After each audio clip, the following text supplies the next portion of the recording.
Selamat pagi, saya Ruth Yosepina Sinaga dengan NIM 725-325-0014 akan menjelaskan uji data T dan juga uji data Z pada satu sampel dan juga dua sampel. Akan menjelaskan uji Z dan uji T dalam satu sampel. Oke.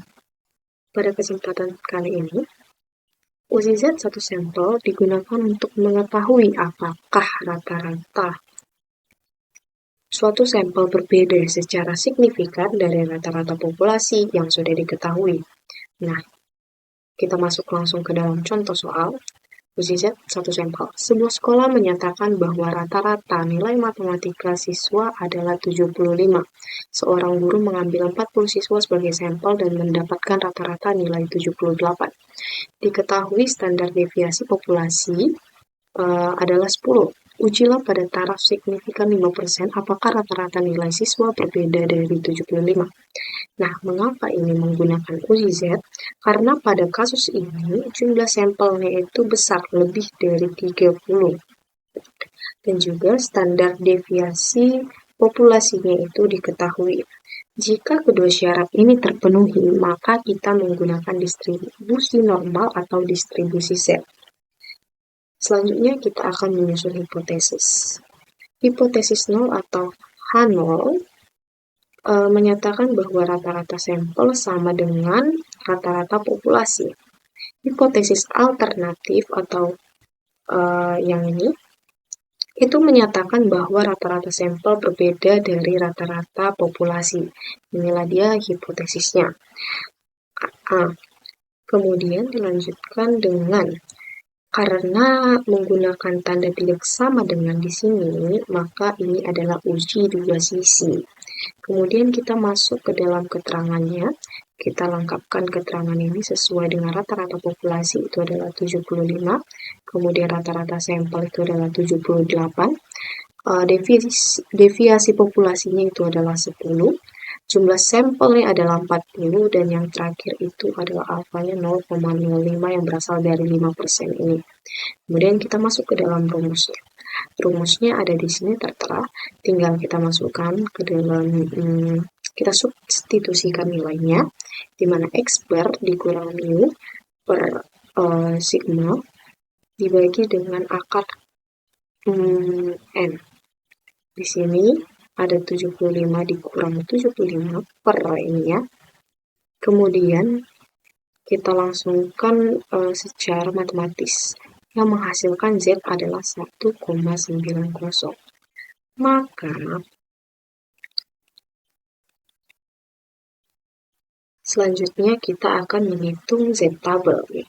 Z-tabel karena taraf signifikan yang kita gunakan adalah 5%, taraf signifikan yang kita gunakan adalah 5%, dibagi menjadi 2 itu 0,025.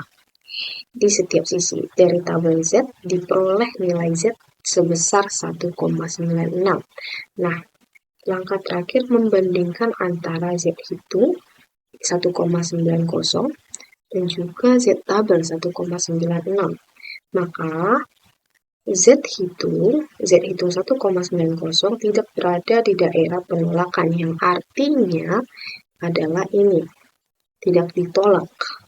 Kesimpulannya, nilai rata-rata 78 tidak berbeda secara signifikan dari 75 pada tarif signifikan 5%. Nah, perbedaan 3 poin tersebut masih bisa terjadi karena variasi dan kebetulan dalam pengambilan sampelnya. Ini karena selisih 3 poin masih bisa terjadi karena kebetulannya. Nah, bagaimana cara membacanya dalam tabel? Kita mengetahui nilai apanya, yaitu dengan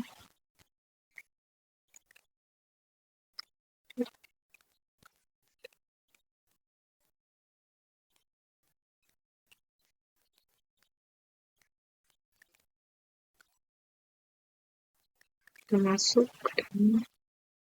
Oke, kita lihat tabelnya.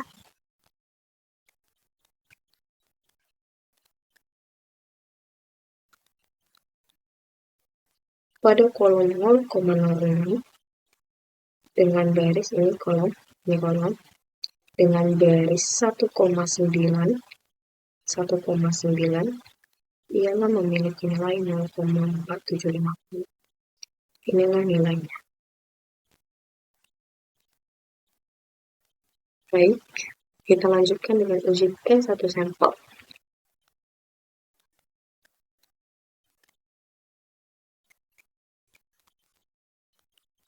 Nah, pada kesempatan ini saya juga akan menjelaskan uji T1 sampel secara simpel. Uji T1 sampel digunakan untuk mengetahui bagaimana rata-rata suatu sampel itu berbeda secara signifikan dari rata-rata populasi yang telah ditentukan. Nah, melihat contoh soal di sini, perusahaan menyatakan rata-rata gaji karyawan adalah 5 juta. Diambil sampel 16 karyawan dengan rata-rata 5,5 juta. Standar deviasi sampel adalah 0,8 juta. Uji probabilitas alfa yaitu 0,05. Apakah berbeda dari 5 juta? Nah, mengapa kita menggunakan uji T bukan uji Z? Karena pada uji T, standar deviasi populasi tidak diketahui. Standar deviasi populasinya tidak kita ketahui, sehingga kita menggunakan standar deviasinya ini. Selain itu, uji T juga digunakan ketika jumlah sampelnya itu kurang dari 30 nih. Sampelnya diketahui itu adalah 16. Maka kita lanjutkan kepada hipotesis. Hipotesis 0 menyatakan bahwa tidak ada perbedaan. Tidak ada perbedaan. Yaitu rata-rata sampel sama dengan rata-rata populasi. Rata-rata sampel dan rata-rata populasi. Sedangkan hipotesis alternatif menyatakan ada perbedaan. Nah, karena menggunakan tanda tidak sama dengan, maka ini adalah uji dua sisi juga kembali. Uji dua sisi tanda tidak sama dengan. Kemudian kita masuk menggunakan rumus. Oke, sebelum masuk rumus, kita mengetahui ini keterangannya. Keterangan, mu-nya diketahui, X-bar-nya diketahui, standar deviasinya diketahui, kemudian jumlah datanya dan juga jumlah sampelnya dan juga alfanya. Nah, ini dia. Kenapa tadi ini uji T ya? Kita masukkan ke dalam rumus. Kita lihat di sini rumusnya gampang.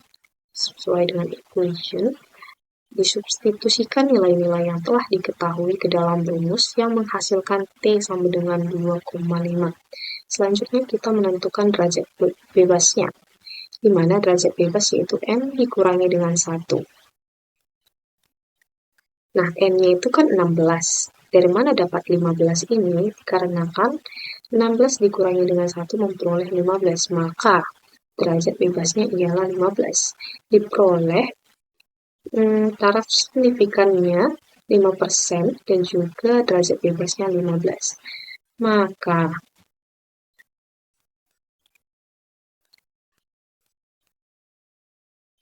langkah terakhir, maka diperoleh T tabel 2,131. Nah, ini dari mana nanti? Nanti kita bakalan lihat di T tabelnya.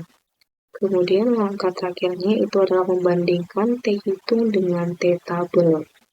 T hitung dan T tabel karena 2,5 lebih besar dari 2,131, maka T hitung berada di daerah penolakan. Lebih besar, maka berada di daerah penolakan. Maka H0 ditolak. Kesimpulannya, rata-rata gaji 5,5 juta berada secara signifikan dari 5 juta pada taraf 5%. Artinya perbedaan tersebut tidak terjadi secara kebetulan. Nah, kita lihat T tabelnya ini berasal dari sini. Masuk pada T tabel, kita lihat 0,025 yang dibagi 2 ini menjadi ini 0,50 kita bulatkan. Kemudian dia tadi derajat bebasnya itu 15, maka cara membacanya yaitu nilai T pada kolom 0,050 dengan baris 15 ialah 2,131. Oke, demikian penjelasan simpel mengenai T tabel. dan juga Z tabel, dan juga ini uji T dan uji Z, satu sampel secara gambaran besar dan gambaran umumnya. Kita akan lanjutkan ke dalam uji Z, 2 tabel, 2 sampel, dan uji T, 2 sampel. Baik, kita lanjut pada uji Z sampel 2 sampel. Saya ingin mengetahui apakah terdapat perbedaan rata-rata dari nilai matematika antara dua kelas yang berbeda. Nah, diketahui di sini, sebuah sekolah ingin membandingkan nilai matematika antara dua kelas. Kelas A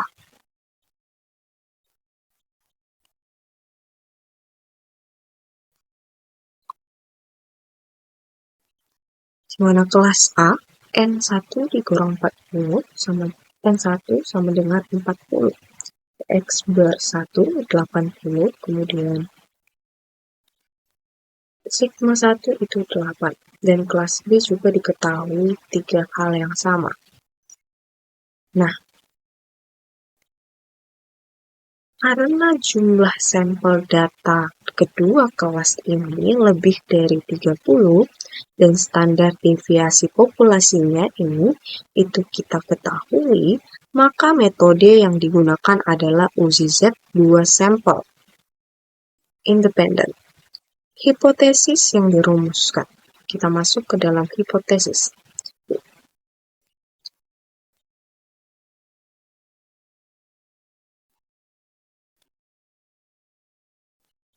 Hipotesis yang pertama, H0, yang bagian ini, artinya tidak terdapat perbedaan rata-rata antara kedua kelas. Kemudian hipotesis yang kedua, itu artinya terdapat perbedaan rata-rata antara kedua kelas. Nah, pengujian dilakukan dengan taraf. Ini tarafnya, taraf signifikansi 5% dengan uji dua sisi. Selanjutnya ditentukan nilai uji Z 2 sampel dengan rumus. Kita masukin, ini rumusnya. Kita substitusikan angka-angkanya yang telah diketahui, kemudian menghasilkan hasil Z adalah 2,37. Maka kita lanjut menentukan nilai Z tabel. Karena pengujian dua sisi dengan taraf signifikansi 0,05, maka A itu adalah alfa, ini dibagi 2 menjadi 0,025. Dari tabel distribusi normal standar, diperoleh nilai Z sebesar 1,96. Nah, kita bandingin 1,96. Z hitungnya tadi 2,37. Kemudian Z tabelnya 1,96. Karena 2,37 lebih besar daripada 1,96, maka masuk ke dalam daerah penolakan, yaitu H0 itu ditolak. Artinya, terdapat perbedaan rata-rata signifikansi antara kelas A dan B pada taraf 5%. Nah, coba kita lihat di sini tabelnya. Ini dia, sudah ditandai, di mana nilai Z pada kolom 0,06 dengan baris 1,9 ialah 0,4750. Ini yang warna kuning.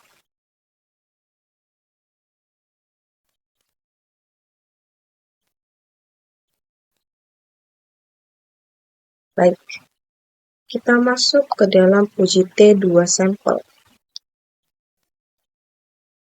Pada yang bagian terakhir ini, dilakukan perbandingan antara dua metode pembelajaran, yaitu metode konvensional dan metode digital.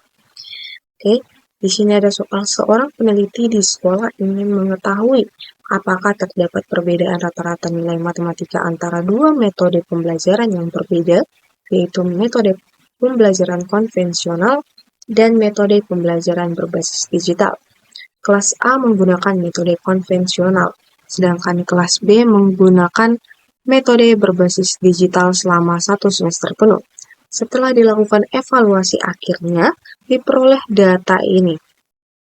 Setelah dilakukan evaluasi akhir. Nah, dengan taraf signifikansi 5%.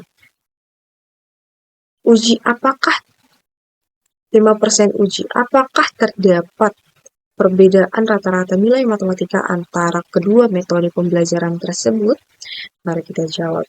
Di sini sudah diketahui N1 X bar 1 dan juga standar deviasi 1. Begitu juga dengan data yang kedua, dengan alfa 0,05 uji 2 sisi. Sebelum itu, kenapa dia menggunakan uji T? Karena jumlah sampel kurang dari 30 dan standar deviasi populasinya tidak kita ketahui. Maka metode yang digunakan adalah uji T 2 sampel independen. Kita masuk.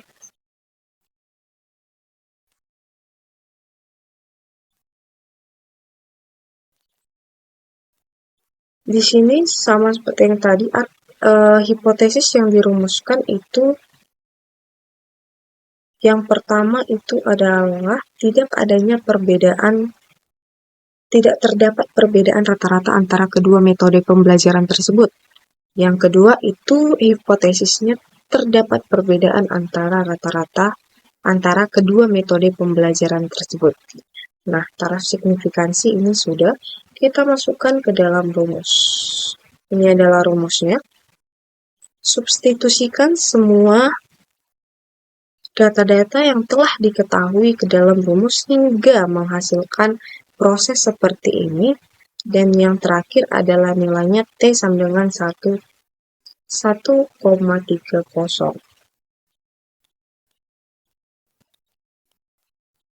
Nah, setelah kita menghitung nilai T, kita mencari nilai derajat bebas, di mana derajat bebasnya ini adalah rumusnya, N pangkat 1 ditambah N pangkat 2 dikurang 2.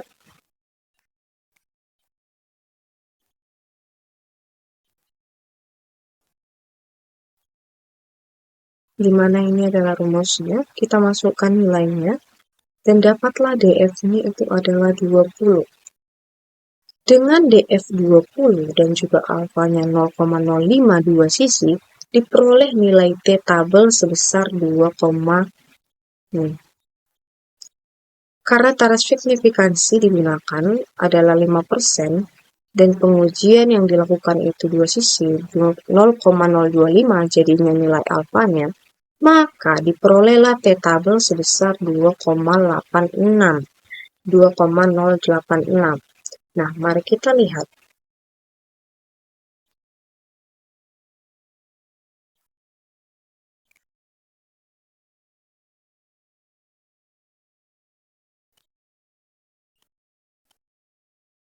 Tadi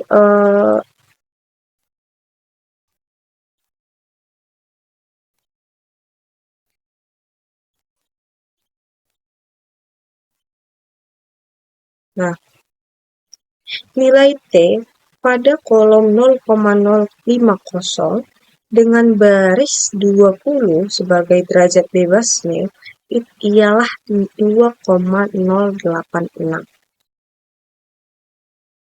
Sesuai? Ya, sesuai. Dengan begitu, kita membandingkan nilai T hitung dan juga nilai T tabel, di mana nilai T hitung itu adalah 1,30, nilai T tabel itu 2,086.